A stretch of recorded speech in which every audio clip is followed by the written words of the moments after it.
পণ্যমূল্যের দাম মানুষের নাগালে রাখতে অর্থাৎ মুদ্রাস্ফীতির নিয়ন্ত্রণে রাখতে নতুন সরকার দায়িত্ব নেয়ার পর 3 দফায় নীতি সুদ হার বাড়িয়েছে বাংলাদেশ ব্যাংক।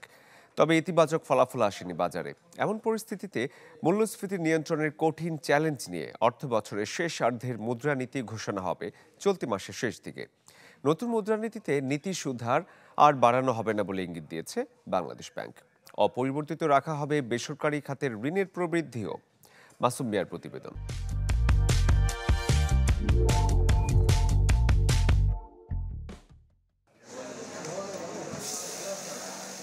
নির্দিষ্ট সময়ের জন্য বাজারে অর্থের সরবরাহ, বেসরকারি ঋণ প্রবৃদ্ধি ও মূল্যস্ফীতির লক্ষ্যমাত্রা ঠিক করা হয় মুদ্রানীতির মাধ্যমে।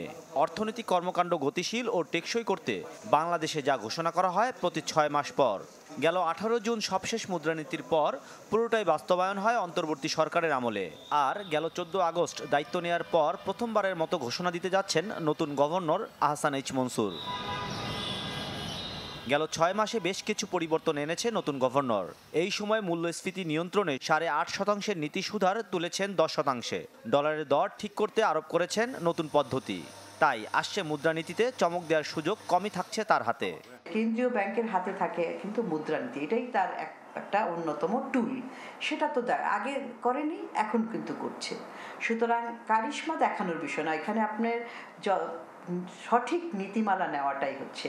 এখানে তো আর পপুলিজম দিয়ে কিছু হবে না। পপুলিজম হলে তো ওই যে আপনার সুদের হার কমিয়ে রেখেছিল এবং সেটা কিছু সংখ্যক লোককে সুবিধা দেওয়ার জন্য।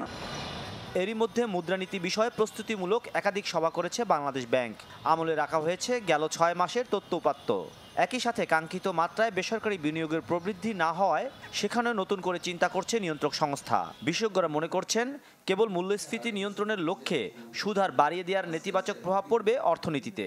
কাজে এটা যদি আরও চলে তাহলে হবে কি, একটা জিনিস হবে কি, আমাদের উৎপাদনের উপরে একটা বিরূপ প্রভাব পড়বে এবং উৎপাদনের উপরে বিরূপ, এর সাথে বিনিয়োগের উপরে বিরূপ প্রভাব পড়বে। কারণ ঋণ নিয়ে তো বেশি ঋণ নিয়ে তারা বিনিয়োগ করতে আগ্রহী হবে না বিনিয়োগকারীরা। কাজেই বিনিয়োগ প্রভাব হবে, তাহলে যেটা হবে সেটা হচ্ছে কর্মসংস্থানের উপরে কিন্তু একটা বিনিয়োগ প্রভাব পড়বে, যেটা আমরা অলরেডি দেখছি। কিন্তু প্রতি বছর জানুয়ারিতে মুদ্রানীতি প্রকাশের চল থাকলেও এবার তা পিছিয়ে ফেব্রুয়ারিতে ঘোষণা হবে। মাসুম মিয়া, চ্যানেল 24, ঢাকা।